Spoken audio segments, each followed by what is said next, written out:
কিন্তু হাইড্রোক্লোরিক অ্যাসিডের গ্যাসের আধিক্য থাকার কারণে এই গ্যাসগুলো রিফ্লেক্স করে আমাদের উপরের দিকে উঠে যায়, যার ফলে আমাদের গলায় অতিরিক্ত ঢেকুর উঠে, বমি বমি ভাব হয়, অম্লীয় ভাব অনুভূত হয়, যেটাকে আমরা গ্যাস্ট্রিক বলে থাকি।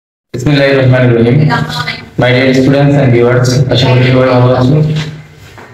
আজকে বায়োলজি থেকে পরিপাকতন্ত্র এবং পরিপাক এই সম্পর্কে পড়াবো। মানে আমরা যে খাবারগুলো খাই, এই খাবারগুলো কিভাবে পরিপাক হয়। তো আমরা জানি যে আমরা যে খাদ্যগুলো খাই, সাধারণত আমরা প্রোটিন যে খাদ্য বস্তুগুলো আছে এগুলো আমরা চিবিয়ে খাই দাঁতের মাধ্যমে, এবং তরল খাদ্যগুলো আমরা কি করি, মানে পান করি। তো এই যে কঠিন খাদ্য দ্রব্যগুলো এগুলো পরিপাক হয় যান্ত্রিক পরিপাকের মাধ্যমে। মানে দাঁত এটাকে প্রথমে কি করে, টুকরো টুকরো করে ভেঙে টুকরো টুকরো করে, এবং পরবর্তীতে এগুলো আমরা গলধারণ করতে পারি কার মাধ্যমে, লালা গ্রন্থি থেকে যে লালা নিঃসরণ করে ওই লালার মাধ্যমে খাদ্যগুলো আমাদের গলধারণ করতে সহায়তা করে। তো পরিপাক বলতে আমরা বুঝি যে প্রক্রিয়ায় জটিল খাদ্য সরল খাদ্যে পরিণত হয়, এবং এই জটিল খাদ্য বস্তুগুলো আমরা পরিপাক করি তার মাধ্যমে, প্রথমে দাঁতের মাধ্যমে চিবিয়ে এটাকে আমরা গলধারণ করি। দ্রব্যগুলোকে আমরা সরল খাদ্য হিসাবে আমরা পাকস্থলীতে প্রথমে গ্রহণ করি, এবং এই পাকস্থলীতে যাওয়ার পরে এটা কি হয়, রাসায়নিক পরিপাক হয়। তো আমরা এখন দেখব যে পরিপাক তন্ত্র, মানে যেখানে আমাদের পরিপাক গুলো ঘটে, এই তন্ত্র আমরা আগে আঁকার চেষ্টা করব। তো দেখি কিভাবে আঁকা যায়। তাহলে প্রথমে আমরা পরিপাক তন্ত্র আঁকব। তো পরিপাক তন্ত্র আঁকার জন্য আমরা প্রথমে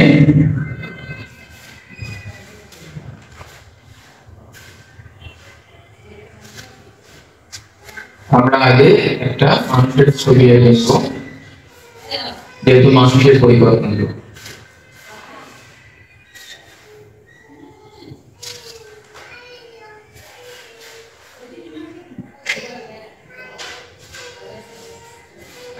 তো আমরা আগে পরিপাক তন্ত্রের ছবি আঁকবো। তো ধরে নিলাম মানুষের এটা শরীরের অংশ, এবং এখান থেকে তার পাকস্থলী,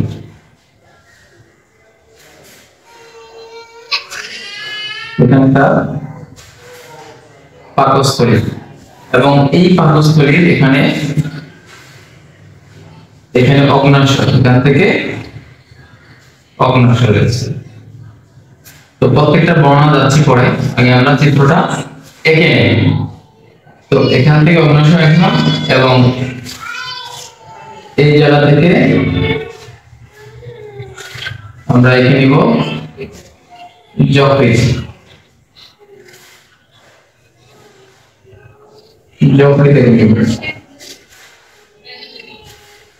এবং এইখানে আমরা পিত্তথলি, যকৃতের মধ্যে পিত্তথলিতে পিত্ত রস থাকে।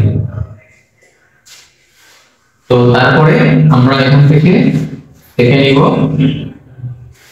ক্ষুদ্রান্ত এবং বৃহদান্ত। তাহলে আমরা প্রথমে বাইরের দিকে বৃহদান্ত এঁকে নিব।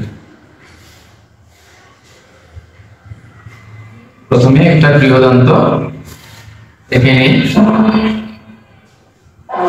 এখন আমরা কি করব, এখান থেকে আমরা বৃহদান্ত, এখান থেকে বৃহদান্ত এঁকে নিব।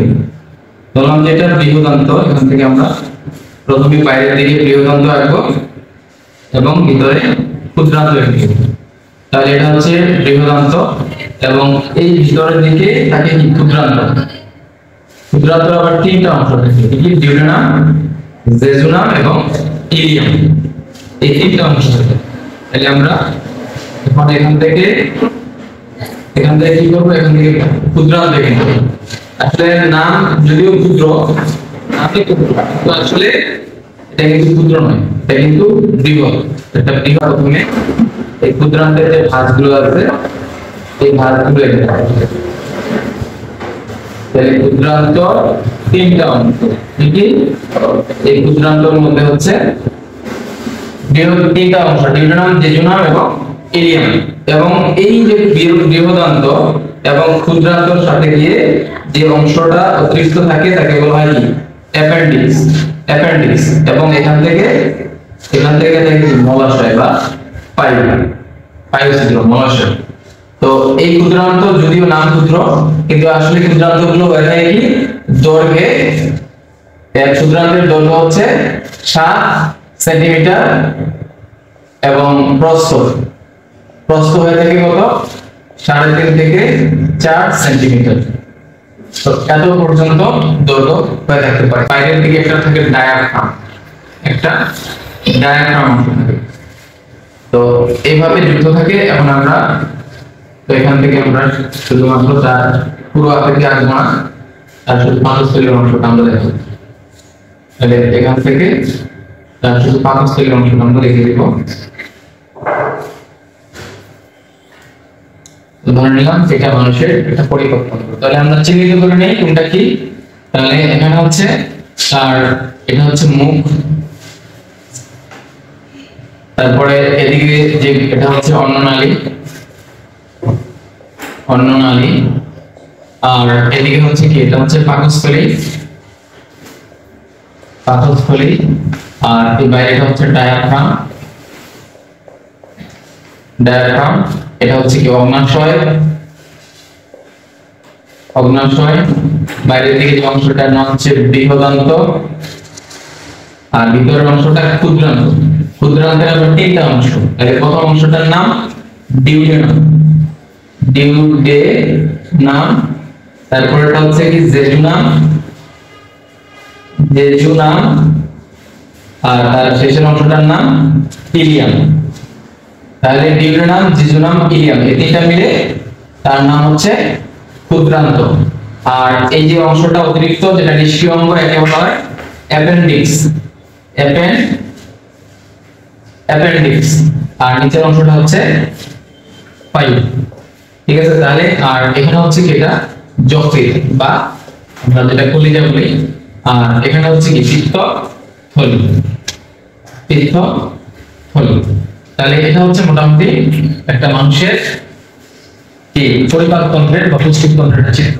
তাহলে আমরা লিখে দেব নিচের দিকে যে চিত্র পরিপাক তন্ত্র, মানুষের পরিপাক তন্ত্র। তো এই যে পরিপাক তন্ত্রের মাধ্যমে দেখো আমরা এখন আমরা যে খাবারগুলো খাই, প্রথমে বলা হচ্ছে আমরা মনে করো এখান থেকে আমরা এই মুখের মাধ্যমে খাবারগুলো খাচ্ছি। তাহলে এখান থেকে আমরা মনে করো প্রোটিন খাবার, যে খাবারগুলো আমরা খাই প্রোটিনগুলো আমরা চিবিয়ে খাই দাঁতের মাধ্যমে, প্রথমে চিবানো হয় এবং তরলে আমরা পান করি। তো প্রোটিন খাবারগুলোকে আমরা যখন দাঁত আমাদেরকে চিবানোর পরে আমরা কি এমনি গিলে ফেলতে পারি না। তো এখানে কি থাকে লালা গ্রন্থি, এই যে চোয়ালের গুলোতে এখানে থাকে লালা গ্রন্থি। তো এই যে লালা গ্রন্থিগুলো আছে, এই লালা 3 ধরনের, 3 জোড়া লালা থাকে। কি প্যারোটিড, সাব ম্যাক্সিলারি, সাবলিঙ্গুয়াল, এই 3 ধরনের লালা থাকে। এর মধ্যে আমাদের কানের এই পাশ দিয়ে থাকে এবং চোয়ালের দুই দিকে এই লালা গ্রন্থিগুলো থাকে। এই লালা গ্রন্থির কাজ কি? খাবারগুলোকে কি করে এই পিচ্ছিল করে দেয় এবং পিচ্ছিল করার মাধ্যমে আমাদের এই অন্ননালী দিয়ে আমরা কি করতে পারি গলধারণ করতে পারি। তো আমরা যখন এই খাদ্যগুলো অন্ননালী হয়ে কোথায় আসে, অন্ননালী হয়ে এই যে পাকস্থলীতে এসে খাদ্যগুলো পৌঁছায়, মানে এখানে খাবারটা আমাদের পাকস্থলীতে এসে পৌঁছায়, পৌঁছানোর পরে কি হয় এই বাইরের দিকে এই বাইরের দিকে থাকে একটা গ্যাস্ট্রিক লেয়ার, মানে এখানে থাকে হাইড্রোক্লোরিক অ্যাসিডের রস থাকে, গ্যাস্ট্রিক রস মানে HCl হাইড্রোক্লোরিক অ্যাসিড গ্রন্থি, মানে গ্যাস্ট্রিক গ্রন্থি, একে বলা হয় গ্যাস্ট্রিক গ্রন্থি। এই গ্যাস্ট্রিক গ্রন্থির মধ্যে এই যে হাইড্রোক্লোরিক গুলো আছে, তো খাবারগুলো যখন পৌঁছায় তখন এখান থেকে হাইড্রোক্লোরিক অ্যাসিড পাকস্থলীতে পৌঁছে যায় এবং আমরা যে খাবারগুলো খাই এই খাবারগুলোকে হজম বা পরিপাক করে কে এই হাইড্রোক্লোরিক অ্যাসিড, এবং যদি ব্যাকটেরিয়া বা অনিষ্টকারী জীবাণু থাকে এগুলোকেও কি করে এই হাইড্রোক্লোরিক অ্যাসিড নষ্ট করে ফেলে। তো এখানে শুধুমাত্র পাকস্থলীতে পরিপাক হয় আমিষের পরিপাক, যেখানে থাকে নিষ্ক্রিয় পেপসিন, এখানে পাকস্থলীতে থাকে নিষ্ক্রিয় পেপসিন। মনে রাখতে হবে যে নিষ্ক্রিয় পেপসিন থাকে, এই নিষ্ক্রিয় পেপসিন যখন এখানে হাইড্রোক্লোরিক অ্যাসিডের উপস্থিত হয় তখন এটা কি হয়ে যায় সক্রিয় পেপসিনে পরিণত হয়, এবং এই সক্রিয় পেপসিন পরবর্তীতে পলিপেপটাইডে পরিণত হয়। তো আমিষকে এই সক্রিয় পেপসিন কি করে পলিপেপটাইড, তাহলে পলিপেপটাইডে এই আমিষকে পরিণত করে কে এই যে সক্রিয় পেপসিন। আমিষকে এই সক্রিয় পেপসিন পলিপেপটাইডে রূপান্তর করে। তাহলে পাকস্থলীতে আমিষের শুধুমাত্র পরিপাক হয়, শর্করা এবং স্নেহ পদার্থের পরিপাক এখানে হয় না, এটা হয় ক্ষুদ্রান্তে। তো এখন আমরা আর দেখবো যে এই যে এখানে হচ্ছে কি যকৃৎ বা কলিজা, এর সাথে থাকে কি, এর সাথে থাকে পিত্তথলি। এখন এই পিত্তথলিতে যে পিত্ত রসগুলো আছে, যেমন আমরা যদি মাছ কাটার পরে দেখা যায় যে নীল বর্ণের একটা পিত্ত রস পিত্তথলি থাকে, ওখান থেকে যদি এটা ছিদ্র হয়ে যায় তাহলে এই রস যদি বের হয়ে যায় তাহলে আমরা মাছ খেতে পারবো না। প্রাণীর ক্ষেত্রে মানে হচ্ছে মুরগি বা অন্য যে কোনো প্রাণীর ক্ষেত্রে যদি এই পিত্ত থেকে পিত্ত রস পিত্তথলি থেকে বের হয়ে যায় তাহলে কিন্তু আমরা ওটা তিতা করবে, খেতে পারবো না। তো এই রসটা, এই যে পিত্তথলির যে রস, এই রসটা মনে রাখতে হবে যে ক্ষারীয়। এই রসটা হচ্ছে ক্ষারীয় প্রকৃতির, মানে পিত্তথলিতে যে রসটা থাকে এই রসটা হচ্ছে ক্ষারীয় প্রকৃতির। এবং এই যে হাইড্রোক্লোরিক অ্যাসিড, যেটা কি অ্যাসিডটা হচ্ছে কি অম্লীয়। তো আমরা তো জানি যে অম্লীয় এবং ক্ষারীয় দুইটা মিলে কি হয়, লবণ পানি উৎপন্ন করে। কিন্তু আমরা একটা জিনিস মনে রাখতে হবে যে ক্ষারীয় যে পদার্থ পিত্তথলি থেকে বের হয় এটা নির্দিষ্ট পরিমাণে বের হয়, কিন্তু এই যে হাইড্রোক্লোরিক অ্যাসিড এটা আমরা যদি ভাজা পোড়া জাঙ্ক ফুড ফাস্ট ফুড অতিরিক্ত তৈলাক্ত খাবার খাই সেই ক্ষেত্রে অতিরিক্ত পরিমাণে সিক্রেশন হয়, যার ফলে এখানে অতিরিক্ত হাইড্রোক্লোরিক অ্যাসিডের গ্যাসের আধিক্য থাকার কারণে এই গ্যাসগুলো রিফ্লেক্স করে আমাদের উপরের দিকে উঠে যায়, যার ফলে আমাদের গলায় অতিরিক্ত ঢেকুর উঠে, বমি বমি ভাব হয়, অম্লীয় ভাব অনুভূত হয়, যেটাকে আমরা গ্যাস্ট্রিক বলে থাকি। তো এই মানে পিত্তথলিতে পিত্তরস এবং এই যে হচ্ছে তোমার হাইড্রোক্লোরিক অ্যাসিড দুইটা মিলে সামঞ্জস্যতা বজায় রাখে যদি আমরা খাবারের পরিমাণটা ঠিকভাবে খাই। তো এখানে হচ্ছে তারপরে অগ্নাশয় আছে। অগ্নাশয়কে বলা হয় কি একটা মিশ্র গ্রন্থি। মিশ্র গ্রন্থি মানে কি, কারণ এখানে দুইটা জিনিস থাকে, মনে রাখতে হবে যে এখানে থাকে এনজাইম আর থাকে কি এখানে এনজাইম থাকে, হরমোন থাকে, এই দুইটা জিনিস এখানে থাকে।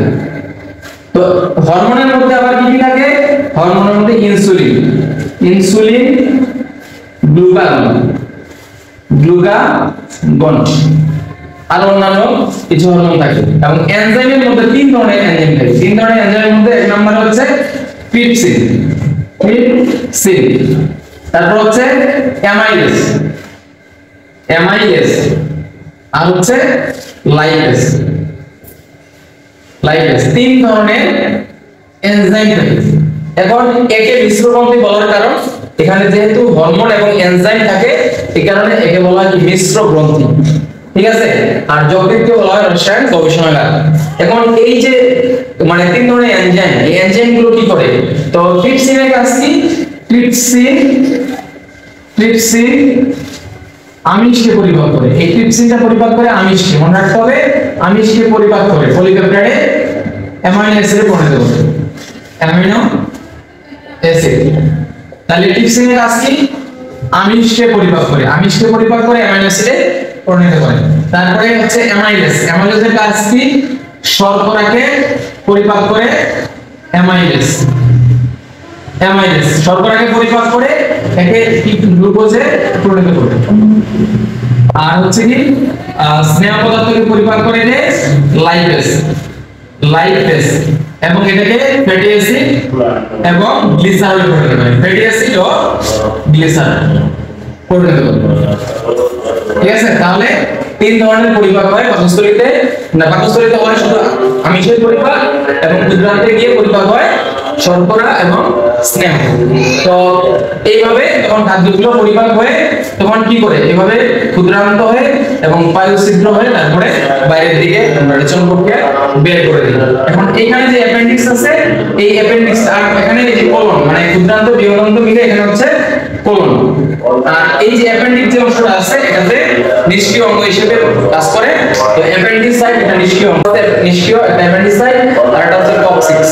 তো এই অঙ্গগুলো এখন নিষ্ক্রিয় অঙ্গ হিসেবে পরিচিত। অ্যাপেন্ডিক্স যদি ফুলে যায় তাকে বলা হয় অ্যাপেন্ডিসাইট, তখন শল্য চিকিৎসকের মাধ্যমে এটাকে অপারেশন করে দিতে হয়। তো এই ক্লাসটি অনেক মনোযোগ সহকারে তোমরা দেখেছো এবং পরিপাক সম্পর্কে, ক্ষুদ্রান্তে বৃহদান্তে মুখে পরিপাক এ সম্পর্কে আরো একদিন ক্লাস করাবো, যেহেতু সময় কম। যারা তাদেরকে অনুরোধ করছি যে চ্যানেলটি সাবস্ক্রাইব করবে, আমার সাথে থাকবে। ধন্যবাদ।